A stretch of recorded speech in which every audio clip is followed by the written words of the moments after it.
경기도 외곽의 한적한 마을. 해가 저물 무렵이면 이곳은 고요함과 적막함에 휩싸였다. 마을 끝자락에 자리한 허름한 집. 그곳에는 혜인과 두 아이, 지후와 소윤이 살고 있었다. 집은 세월의 풍파에 깎이고 상처 입은 나무처럼 보였다. 비가 오면 천장에서 물이 떨어졌고 바람이 불면 창문이 삐걱거리며 불길한 소리를 냈다. 하지만 혜인은 하루하루를 살아가며 두 아이를 위해 모든 것을 바쳤다. 혜인의 집이 위치한 마을은 늘 적막했다. 이곳은 도시에서 멀리 떨어진 데다 젊은 사람들은 대부분 떠났기에 마을에는 중장년층 몇 명과 빈 집들만이 남아 있었다. 혜인은 그 고요 속에서 자신이 마치 세상과 단절된 채 살아가는 듯한 기분을 느꼈다. 그녀의 집 앞마당에는 키 큰 잡초와 오래된 자전거가 흩어져 있었고 먼지가 가득한 창문은 오랜 시간 동안 아무도 들여다보지 않은 것처럼 텅 비어 보였다. 밤이 되면 마을은 더욱 어두워졌다. 길거리를 밝히는 가로등도 희미하고 간간이 들려오는 바람 소리만이 정막을 깨뜨렸다. 혜인은 이런 환경에서 매일 밤 자신을 다독이며 하루를 마무리했다. 집 안으로 들어가면 오래된 나무 바닥이 삐걱거렸고 벽지에는 습기 때문에 생긴 얼룩들이 가득했다. 그녀는 그런 집안 풍경을 마주하며 한숨을 내쉬곤 했다. 혜인은 두 아이와의 삶을 지탱하려 노력했지만 그 책임감이 그녀를 무겁게 짓누르고 있었다. 때로는 내가 이 모든 걸 감당할 수 있을까? 질문이 머릿속을 떠나지 않았다. 그러나 혜인은 아이들을 위해 결코 무너지지 않겠다고 다짐했다. 침대에 누워 깊은 한숨을 내쉬며 창문 밖으로 새어나오는 달빛을 바라보았다. 그녀는 고요함 속에서 내일의 노동을 준비하며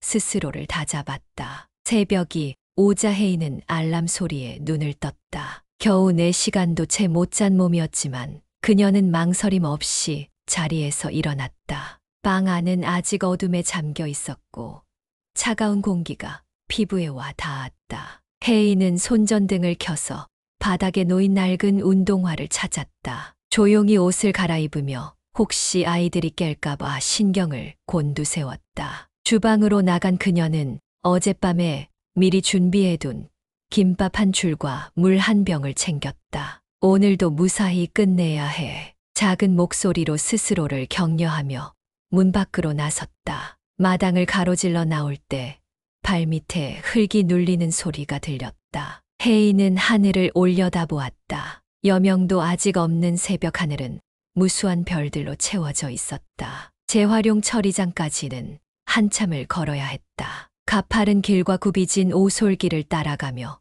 그녀는 숨을 고르려 애썼다. 추운 새벽 공기가 볼을 스치며 지나갔고 손끝은 얼어붙을 듯 차가웠다. 그러나 그녀는 걸음을 멈추지 않았다. 바람 속에서 흘러나오는 나뭇가지의 흔들림 소리와 발소리만이 새벽길의 동반자였다. 재활용 처리장에 도착한 혜인은 이미 일에 익숙해진 손길로 낡은 장갑을 끼웠다. 그녀의 눈앞에는 오늘도 정리되지 않은 쓰레기 더미가 산처럼 쌓여 있었다. 혜인은 가방을 내려놓고 한숨을 쉬며 몸을 풀었다. 이제 시작이야. 그녀는 스스로에게 다짐했다. 그리고 묵묵히 쓰레기 더미 속으로 걸어 들어갔다. 10년 전만 해도 혜인은 이런 삶을 상상조차 하지 못했다. 그녀의 남편 도윤은 건축일을 하던 성실한 가장이었다. 도윤은 책임감 있는 태도와 근면함으로 가족을 든든히 지탱하는 존재였다. 그 시절 혜인의 삶은 단단했고 두 아이와 함께 평온한 나날을 보냈다. 그들의 가정은 사랑과 웃음으로 가득했다. 아침마다 도윤은 먼저 일어나 가족을 위해 따뜻한 밥을 준비하곤 했다. 아빠가 제일 맛있게 만든 달걀 프라이, 지우가 소리치면 도윤은 특유의 익살스러운 미소를 지으며 아이들과 아침 식사를 했다. 혜인은 그저 그런 풍경을 바라보며 미소 지었다. 도윤의 든든한 모습은 그녀에게 어떤 어려움도 이겨낼 수 있는 용기를 주었다. 도윤은 일이 끝난 뒤에도 시간을 내어 지후와 소윤과 놀아주었다. 아이들은 아버지의 등을 타고 말처럼 놀며 집 안 가득 환한 웃음소리를 남겼다. 저녁이면 도윤과 혜인은 거실 한쪽에 나란히 앉아 아이들이 잠든 뒤에 조용한 시간을 즐겼다. 혜인은 커피를 마시며 도윤과 함께 나누는 대화에서 삶의 안정을 느꼈다. 그 모든 순간들이 혜인에게는 당연한 행복처럼 느껴졌다. 그러나 그 평화는 한순간에 깨졌다. 그날도 평소와 다르지 않은 아침이었다. 도윤은 도시 외곽의 공사 현장으로 출근한다며 집을 나섰다. 오늘도 조심히 다녀와요. 혜인의 당부에 도윤은 환하게 웃으며 손을 흔들었다. 그 모습은 평범했지만 그날이 마지막이라는 사실을 혜인은 상상조차 하지 못했다. 도윤이 사라진 직후 혜인은 믿을 수 없는 현실을 받아들여야 했다. 처음에는 단순한 연락 두절이라 생각했다. 그의 동료들과 공사 현장을 찾아다니며 조바심을 감추지 못했다. 경찰서에도 달려가 실종 신고를 냈고 도시 구석구석을 돌아다니며 그를 찾았다. 도윤 씨를 본 사람 없나요? 그녀의 간절한 외침은 허공으로 흩어질 뿐이었다. 시간이 지나도 어떤 소식도 들려오지 않자 마을 사람들 사이에서는 수군거림이 시작됐다. 도윤 씨, 가족을 버리고 떠난 거 아니야? 어디서 새 출발하려고 그런 걸지도 몰라. 혜인은 그런 소문에 귀를 닫고 싶었지만 그 말들이 가슴속 깊이 비수처럼 꽂혔다. 특히 아이들의 질문은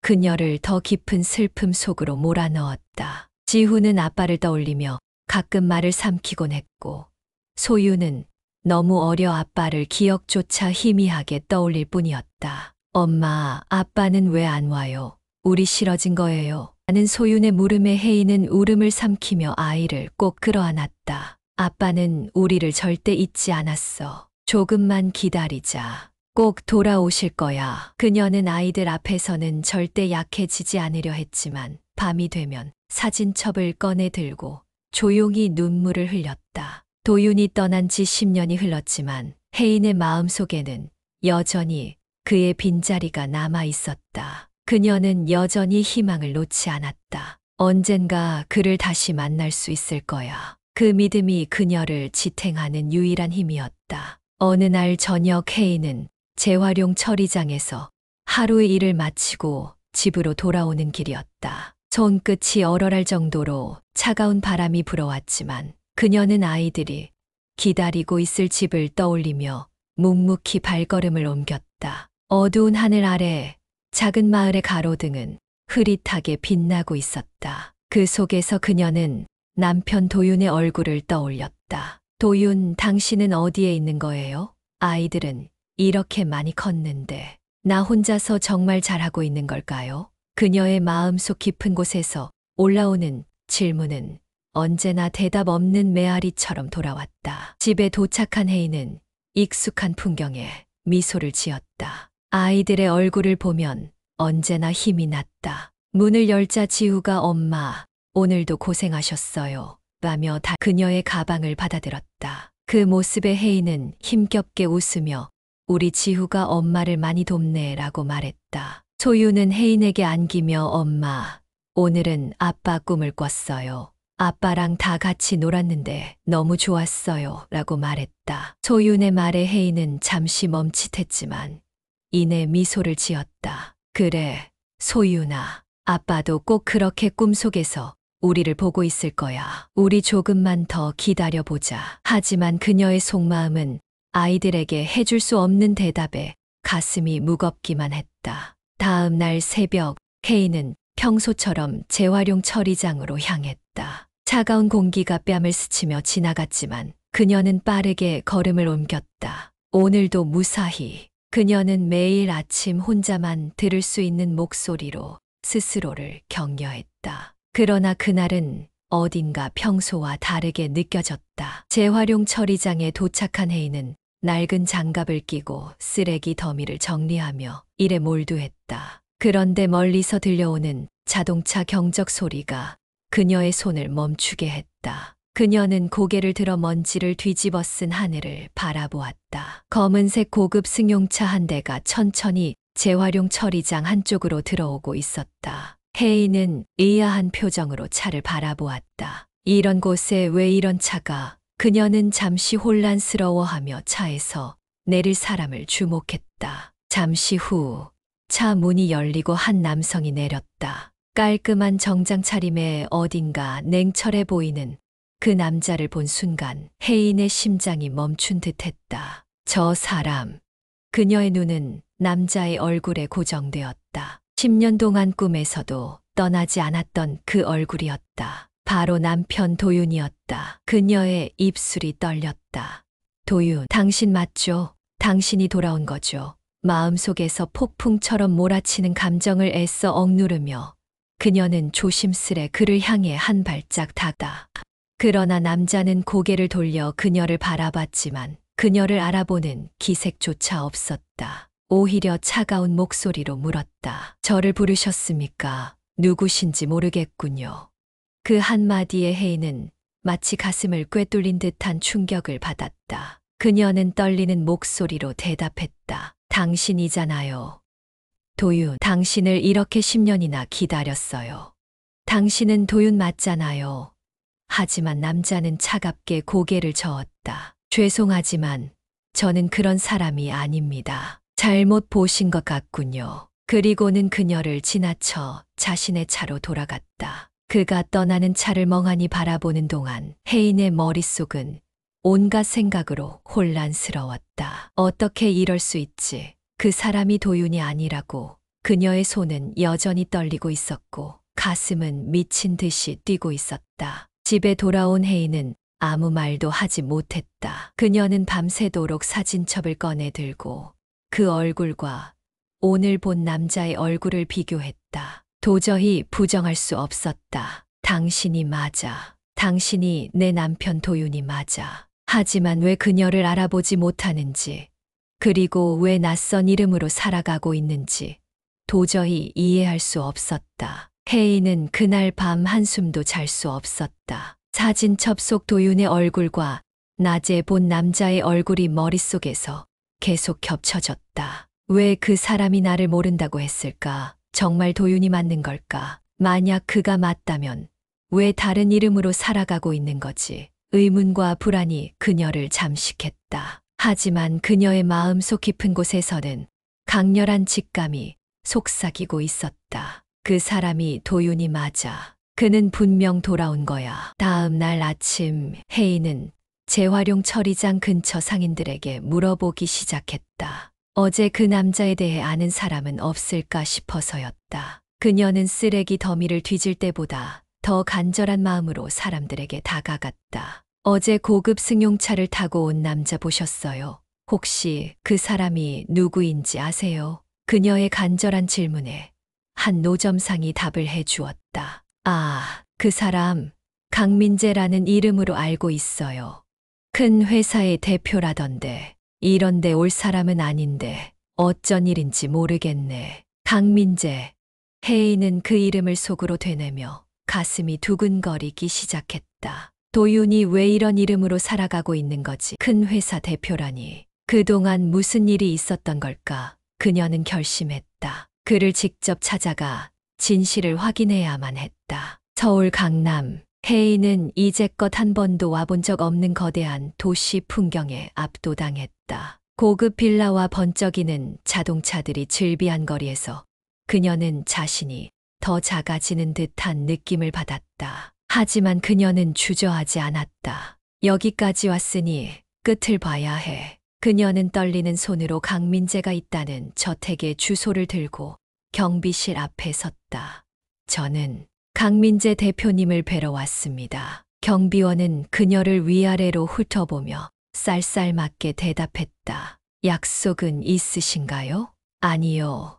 하지만 정말 중요한 일이 있어서 뵙고 싶습니다. 경비원은 코웃음을 치며 단호하게 말했다. 약속 없이는 아무도 못 만납니다. 돌아가세요.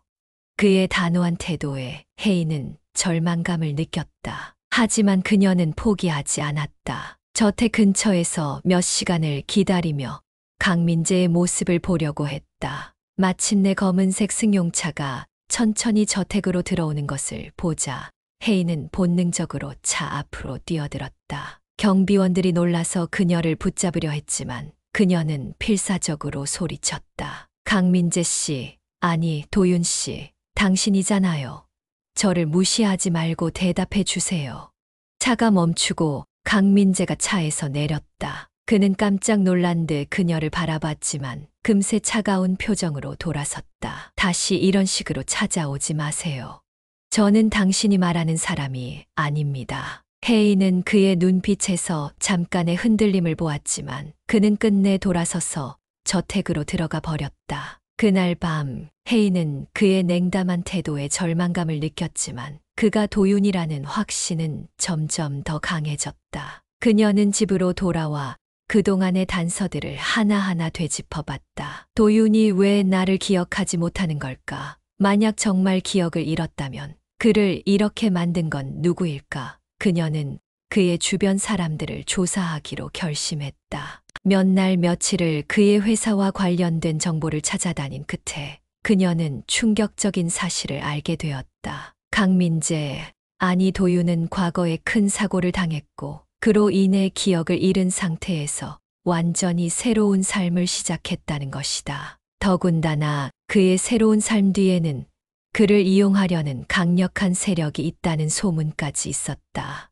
혜인의 의심은 점점 커져갔다. 그를 이렇게 만든 사람이 누구인지 반드시 밝혀내야 해. 그리고 도윤을 되찾아야 해. 며칠 후 혜인은 다시 강민재의 저택으로 향했다. 이번에는 단순히 찾아가는 것에 그치지 않았다. 그녀는 그의 주변 사람들로부터 모은 정보와 과거 사진을 준비했다. 이번에는 절대 그냥 돌아오지 않을 거야. 그녀는 단단히 마음을 먹고 저택 앞에 섰다. 경비원은 여전히 그녀를 막아서며 무시했지만 혜인은 굴하지 않고 간절히 외쳤다. 강민재 씨, 아니 도윤 씨, 제발 한 번만 만나주세요. 제가 증명할 게 있어요. 당신이 누구인지 제가 알 수 있다고요. 그녀의 외침은 저택 안으로 울려 퍼졌다. 마침내 강민재가 나타났다. 피곤한 기색이 역력했지만 그의 표정은 여전히 차가웠다. 그는 천천히 다가와 말했다. 당신이 뭘 원하든 상관없습니다. 저는 당신이 말하는 사람이 아닙니다. 그의 단호한 말투에 혜인의 마음이 찢어질 듯 했지만 그녀는 포기하지 않았다. 이 사진을 보세요. 당신과 제가 결혼식에서 찍은 사진이에요. 그리고 이건 우리가 아이들과 함께 했던 가족 사진입니다. 그녀는 손에 든 사진들을 떨리는 손으로 그에게 내밀었다. 강민재는 잠시 사진을 바라보며 표정이 굳었다. 그의 눈동자가 미세하게 흔들리는 것을 혜인은 놓치지 않았다. 이 사진 속 남자가 나라는 증거는 어디 있죠? 그는 마치 자신을 다그치듯 물었지만 그 목소리에는 어딘가 망설임이 담겨 있었다. 혜인은 그 틈을 놓치지 않았다. 당신은 기억하지 못할지 몰라요. 하지만 저는 당신이 도윤이라는 걸 알고 있어요. 당신의 눈빛, 표정, 목소리 다 기억한다고요. 혜인은 눈물을 참으며 말했다. 강민재는 한동안 아무 말도 하지 못했다. 사진 속의 자신을 바라보며 그는 멍하니 서 있었다. 그리고 조용히 말했다. 기억이 안 납니다. 당신이 말하는 그 남자가 나라는 게 믿기지가 않아요.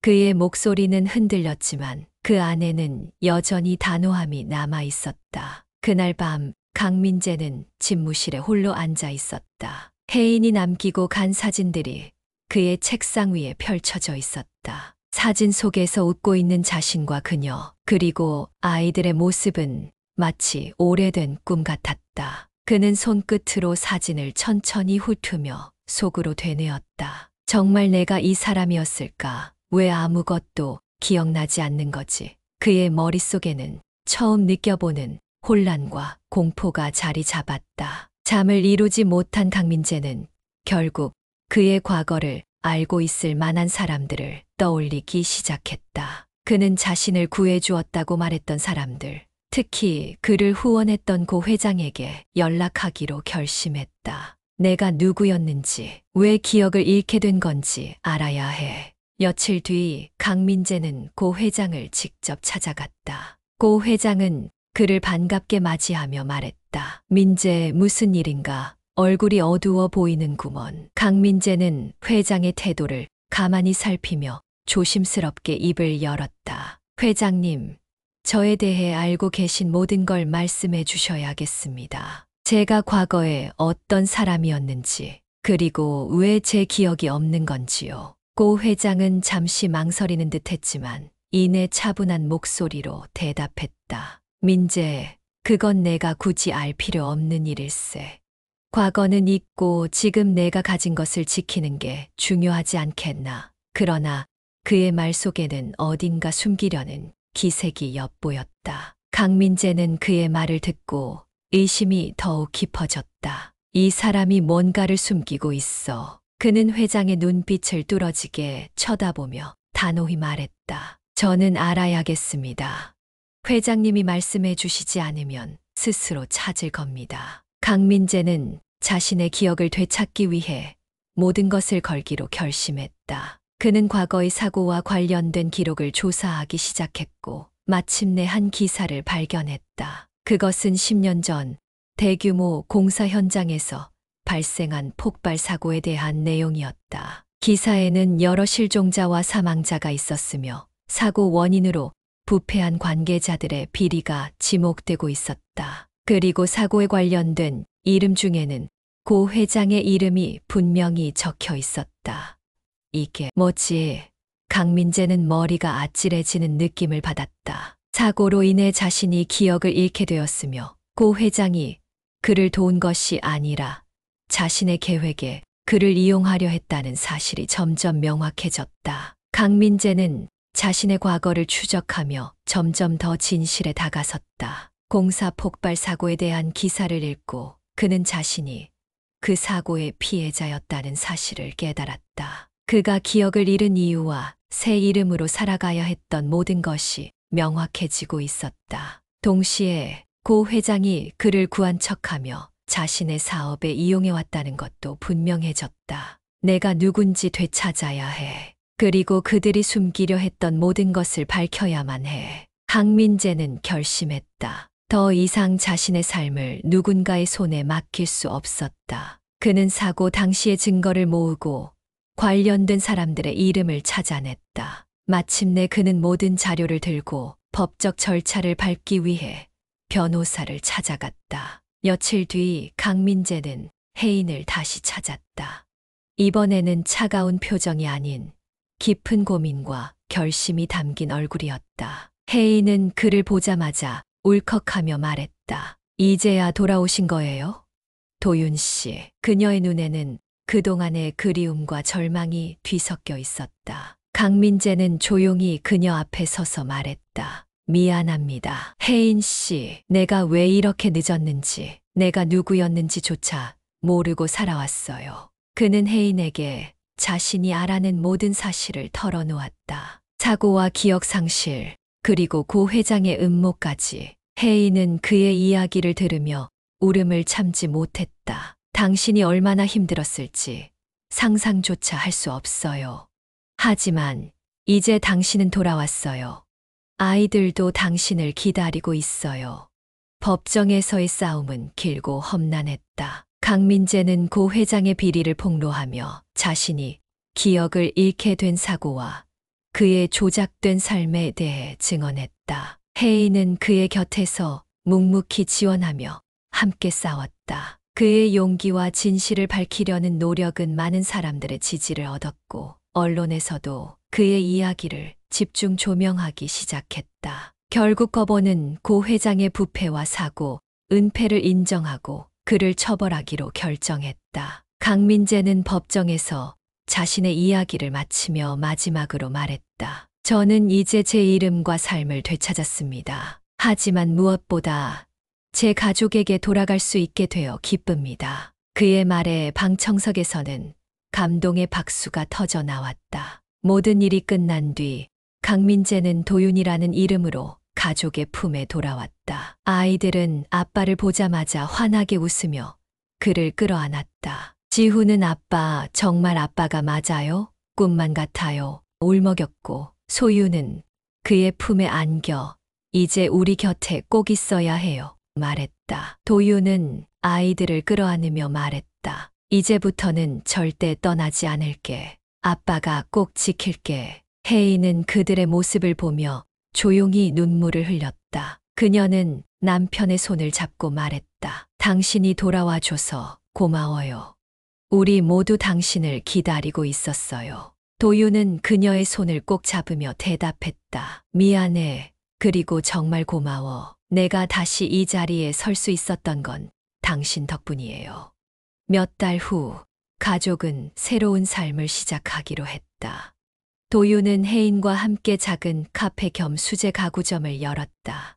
그는 과거의 기술과 경험을 살려 가구를 만들었고, 혜인은 카페를 운영하며 사람들을 맞이했다. 그들의 가게는 소박했지만 따뜻함이 가득했다. 어느 저녁, 온 가족이 가게 앞마당에 모여 있었다. 지훈은 학교에서 있었던 일을 이야기하며 웃었고, 소유는 아빠와 함께 가구를 만들고 싶다며 밝게 말했다. 도유는 그런 아이들의 모습을 보며 미소를 지었다. 이게 내가 진짜로 원하던 삶이었구나. 그는 속으로 그렇게 생각했다. 혜인은 별이 가득한 하늘을 올려다보며 조용히 말했다.